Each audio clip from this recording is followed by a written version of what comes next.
Um dos grupos frequentemente esquecidos de pessoas perseguidas pelo regime nazista são os homossexuais.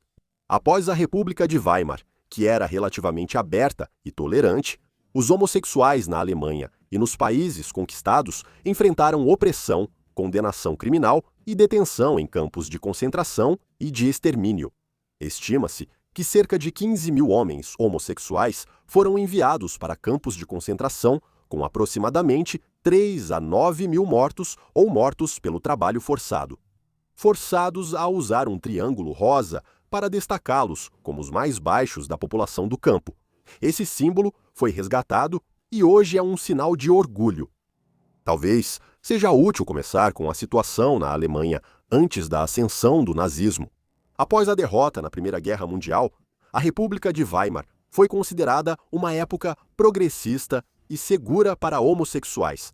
Apesar das leis de sodomia proibirem relações entre homens, raramente eram aplicadas. O ativista e advogado Karl Heinrich Ulrichs abriu caminho para flexibilizar as leis e uma abordagem mais aberta à homossexualidade.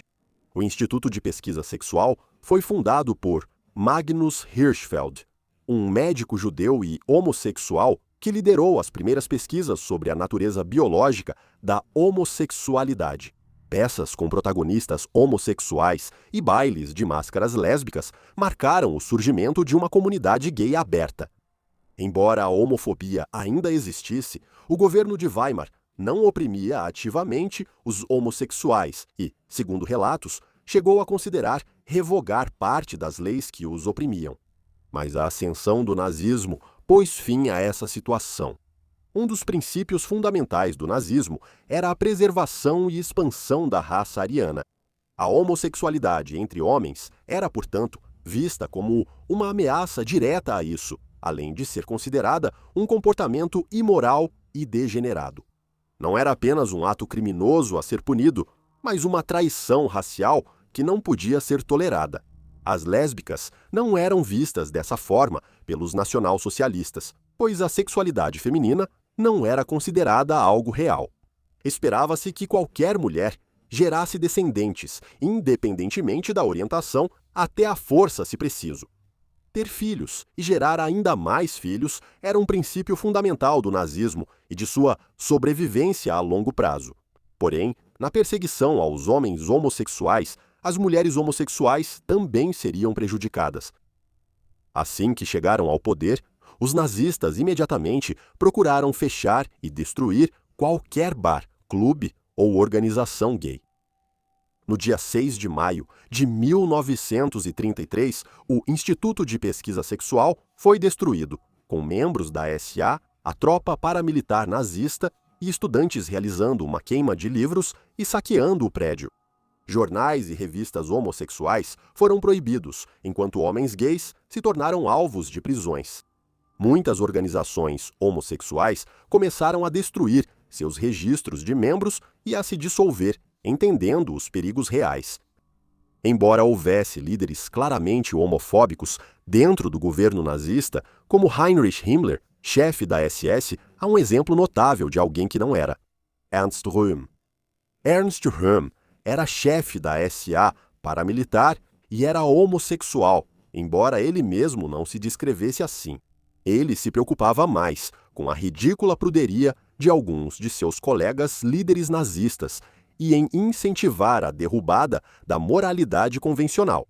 Sua organização paramilitar era vista como uma ameaça ao establishment alemão, enquanto as ambições revolucionárias de Röhm o tornavam alvo de outros líderes nazistas.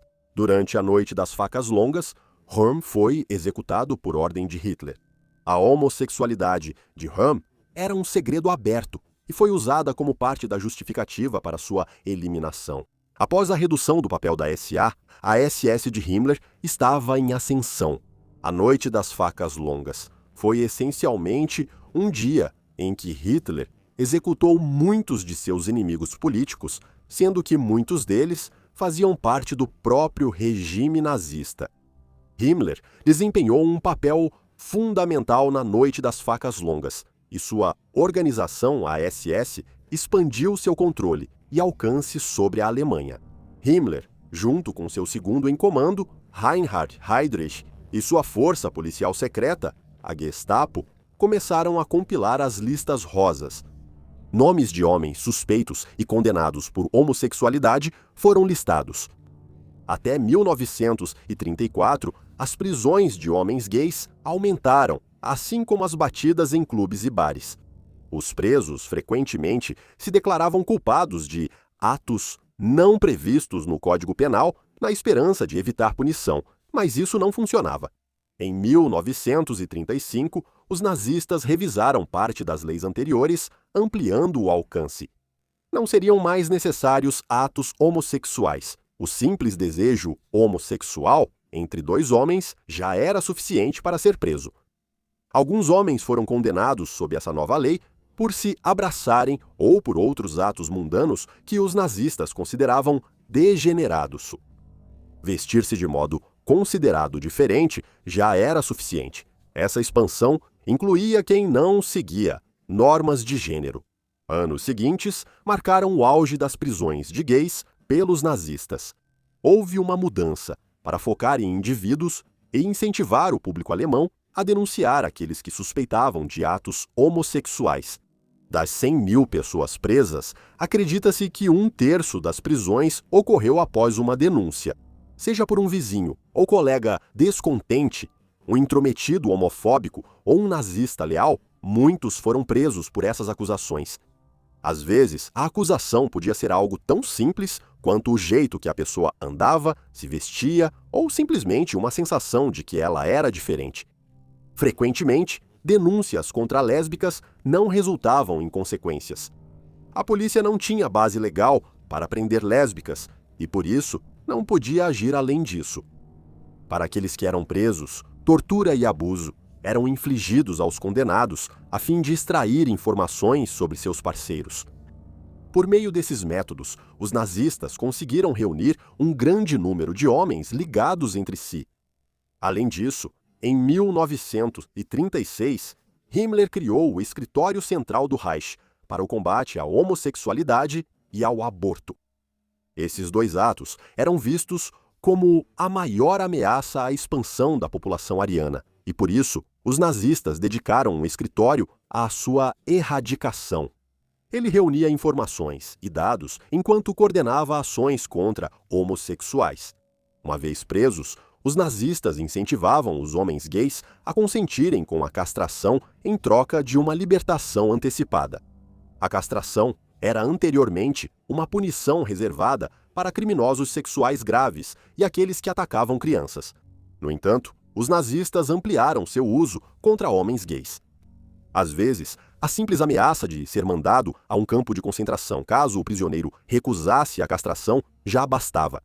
Muitas vezes, esse incentivo vinha na forma de tratamento horrendo, tortura e condições desumanas. Logo, os campos de concentração receberam autoridade para castrar prisioneiros à força.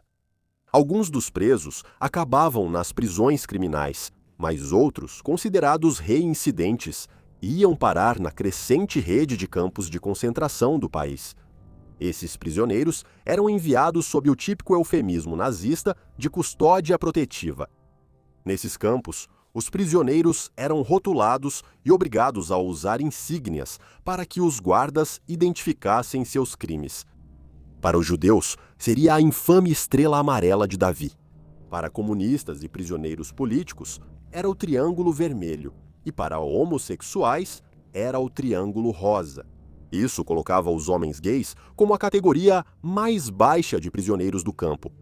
Outros prisioneiros geralmente mantinham distância, sem querer demonstrar solidariedade por medo de represálias ou devido à própria homofobia. Quem usava triângulos rosas era frequentemente alvo de abuso sexual por guardas e outros presos. Frequentemente, quem usava triângulos rosas recebia os trabalhos mais duros e os piores alojamentos. Em campos como Flossenbürg, era política trabalhar os prisioneiros homossexuais até a morte. Outros métodos de cura da homossexualidade incluíam forçar os homens a terem relações sexuais com mulheres Roma ou judias, obrigadas à prostituição pelos campos, muitas vezes com os guardas observando secretamente. Aqueles homens gays, considerados curados, eram obrigados a se juntar a uma das divisões da SS, incluindo a notória Brigada Dolfanga.